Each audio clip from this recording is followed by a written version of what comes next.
In this video, I'm sharing how I quit coffee for 30 days and what I learned in the process.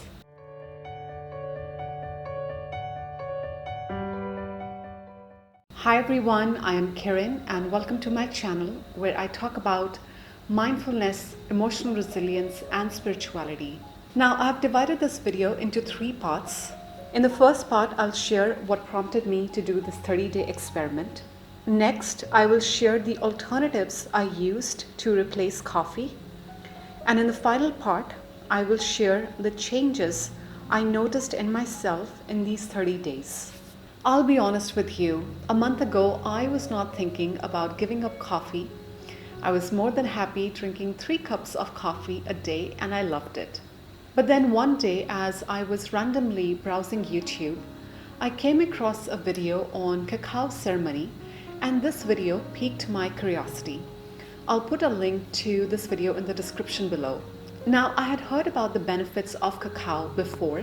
Like one of my friends says that the cacao plant has a very high consciousness, actually second highest in the plant kingdom. And I don't know what dawned on me after watching that YouTube video, but I just thought to myself, what if I replaced my coffee with cacao drink for 3 days and let's just see what happens.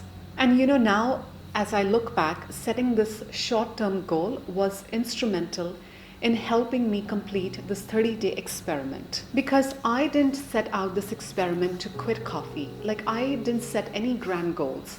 It was just 3 days and let's see what happens. Now, the way I made this cacao drink was I took 3 heaps of cacao powder. And but here's the thing, if you're just starting out with cacao, then start with 1 teaspoon and then slowly increase. Then I would add a dash of stevia, maybe a dash of maca powder or cinnamon, depending upon my mood. Just add hot water and some milk to taste. I am putting here coconut creamer, but again, you can put any milk alternative. And voila, that's my cacao drink right there. So anytime I craved coffee, this was my go-to drink. Now, on day 1 of the experiment, I noticed that my energy was upbeat. However, cacao has a high dose of magnesium, which means that I use the restroom a lot. But the most startling change I noticed on day 1, which quite honestly stopped me in my tracks, was that when I woke up the next day, I had no negative thoughts. So prior to this experiment, what was happening was that for a couple of weeks, the moment I would wake up, I would have this constant stream of negative thoughts in my head, and I couldn't understand why. So imagine waking up to a quiet mind. It was such a pleasant surprise, and the only thing that I had changed in the day prior was taking high doses of cacao. So on day 2, I went on a full-on researcher mode because I wanted to learn every single thing that I could possibly find about this plant. Now, as I was researching, what I learned was that people often confuse cacao powder with cocoa powder. Now, cocoa powder is what we use in baking and making chocolates. It is relatively much sweeter to cacao, and it is made again, from fermenting cacao beans at high temperatures. Now, on the other hand, cacao powder is made from same beans but fermented at low temperatures. It is not as sweet. A lot of times it's called superfood in the mainstream media. And if you have tasted cacao nibs, then that's cacao powder right there. Now, what I found in my research was that there is another variation of cacao powder called the Ceremonial cacao powder. Now, this is the one which has the purest form of cacao because it is least processed. So naturally, it is super rich in antioxidants and enzymes, and it is used in high quantities by shamans all across the world. And this is a picture of what Ceremonial cacao powder looks like. So all this research that I was doing helped me stay on track with my experiment on day 2 and day 3. And by the end of day 3, I noticed that my energy was upbeat and I had a lot of clarity in my thoughts. I didn't notice any withdrawal symptoms from coffee, and that made me wonder, well, what if I did this experiment for 7 days? And as I got to the 7th day, I thought, hey, what if I did this experiment for 30 days? And here I am today at 30 plus days and wondering if I can do this experiment for 60 days. And that is why short-term goals always help, because had I gone with the mindset that I am going to quit coffee or I'll never have coffee again, I feel I would have felt a lot more resistance. Now, during these past 30 days, I also came to a realization that I was actually addicted to coffee. Like, when you have to have something, that's a telltale sign of addiction. And this is something I couldn't see back then. Like, there were so many times I would tell myself, oh, I need to study today, so I need coffee. Or I need to wake up, so I need coffee. So my mind was making all these excuses just so that I could have my fix. Now, one of my friends does energy healing for work, and she has been taking cacao powder for almost 3 to 4 years now. And some of the things she shared with me from her personal experience were that cacao helps in rewiring the brain. It has high levels of tryptophan and glutamine, and these both amino acids are required for brain rewiring. Cacao powder also strengthens the aura, as in getting rid of the negative energy, and it also helps us resolve any unresolved pain or trauma. Cacao also acts as a strong inflammatory because the tryptophan amino acid, it boosts the human growth hormone. Cacao powder, like I already shared, is well known in shamanic traditions, and it is a powerful antioxidant.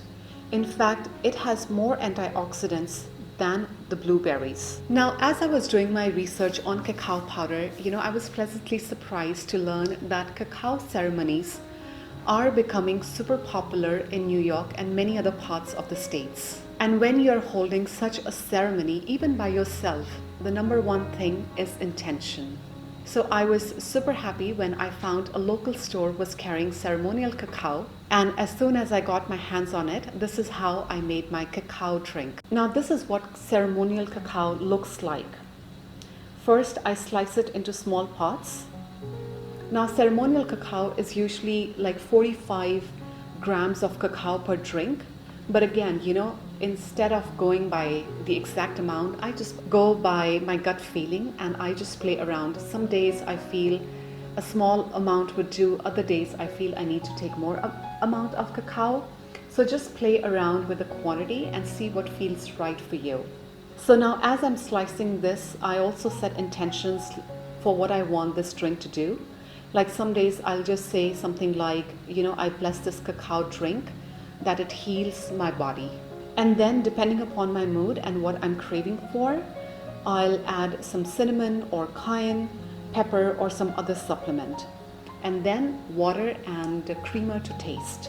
Now, part of the reason why I was also able to stick with this drink is because I had so much reverence for it. Now, if you're wondering, did I miss coffee in these past 30 days? The honest answer is maybe 3 times. And all those 3 times, when I reminded myself of the benefits, I was like, okay, I can let this go. And the times I went to a coffee shop, I just chose to order hot chocolate instead of the usual cappuccino. And that was enough to satisfy the craving. So what changes did I notice in myself during these 30 days? Well, first and foremost, cacao powder, drinking lots of it, definitely put me in touch with my body. Like where before, upon waking up, the first thing to do would be to have coffee. Now I would check in with my body and I would ask, hey, what can I do to support you? And while preparing my cacao drink, again, I would tune in and ask, do I need cinnamon today, or cayenne pepper, or maybe some other supplement? Other days I would infuse my water with lavender tea, other times with rose petals, and it just gave me opportunity to get creative while being in sync with my body. During this experiment, I also noticed that my skin was glowing from the inside out. Like it felt fresh, it felt clear and dewy, and that was quite lovely. In these 30 days, I also developed a newfound appreciation for herbal teas. Like recently, I've been experimenting with lavender tea and rose petal teas, and this is something I don't think I would have done if it wasn't for this 30-day experiment. Also, thanks to this experiment, I got very interested in Ayurvedic herbs, as in I started adding little amount of ashwagandha and brahmi to my cacao drink just to see if that makes any difference. And finally, I pooped a lot because cacao has very high levels of magnesium in it. I hope my sharing nudges you to take on a similar 30-day experiment. If you decide to do so, then let me know in the comments below how it goes for you. Thank you so much for your time today. As always, please only take what resonates, discard the rest. I will see you next Tuesday with a new video. Until then, have a beautiful rest of the week.